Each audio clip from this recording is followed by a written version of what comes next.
Mga idol, mag-tricks na naman tayo. Ibang paraan naman tong tricks natin mga idol. Okay? Tingnan nyo muna yung baraha.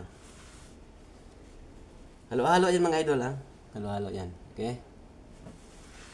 Ngayon,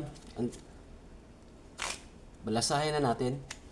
Ang tricks natin ngayon mga idol, na hiwalayin natin ang pula at saka itim. Okay? Okay, cut natin. Okay, cut natin. At saka mag-dice tayo ng isa. Dice tayo isa. 8.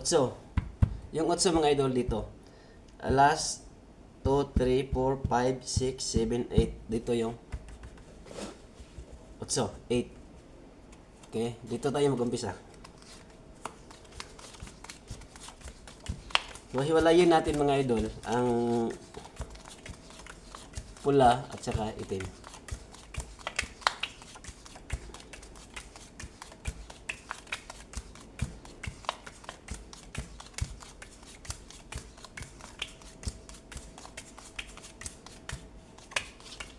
Okay, tapos na mga idol.